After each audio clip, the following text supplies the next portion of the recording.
Okay, now I'd like to tell you how I eat because without a stove and without the sink and the full kitchen functioning, it'd be interesting. To start with, I'm a camper. I am a prepper, and I started this Y2K planning for no electricity and maybe living out of a vehicle possibilities back then. And since that time, I've learned a lot and saved some things and made some changes, but nothing all that major until a couple of years ago when we started having all these floods and fires and evacuations. And I thought, oh my gosh, I've got to be prepared. So for me, food prep was number one because I like to eat. So what I did was research dehydration techniques.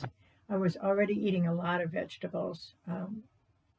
I'm not vegetarian or vegan strictly, but mostly. Particular ideas on food source, so that's just me, which I can talk about in another video. But for right now, it's how do I eat today.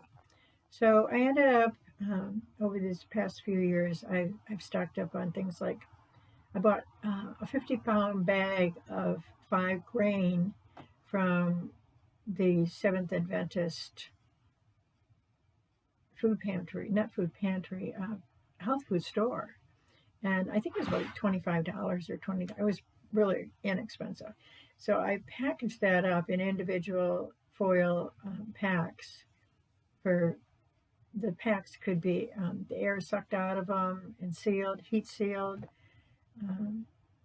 and put in 2 cups in each of those bags.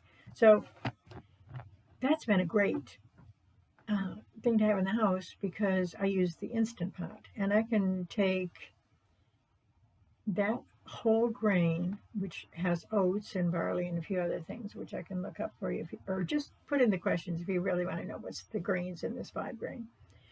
But I can put 2 cups of that with 4 cups of water and 2 cups of almond milk, and that's it. I mean, if I want to add vanilla or flavoring or brown sugar, I can. Put it all in the Instant Pot. I've got a 6-quart Instant Pot that I use a lot.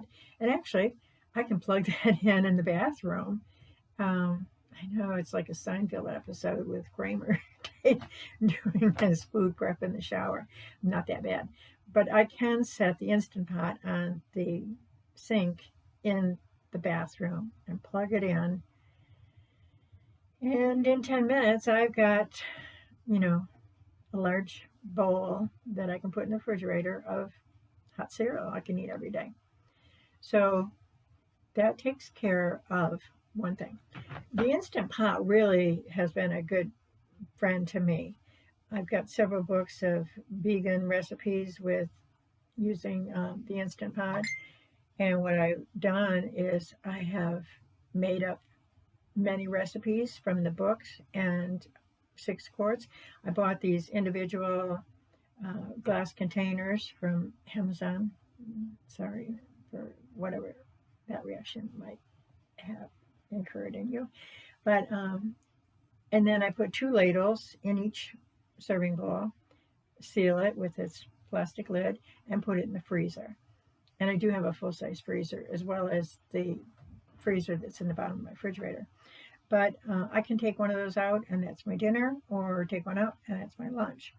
So the Instant Pot, that's a saver. So I don't need a stove.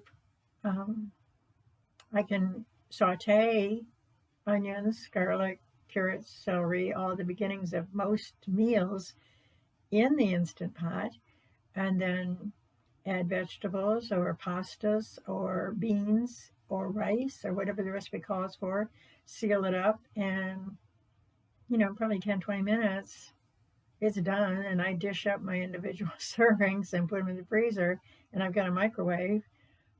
Or sometimes I just let them sit out, and thaw, and then I can even stick it in the toaster oven. No, there's my other go-to.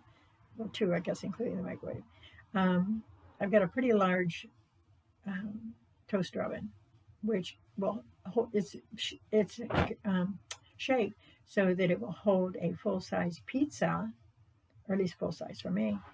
And I can put 2 of my serving dishes in there if I've got company. So that's my meals with Instant Pot. I'll talk more about other methods another time.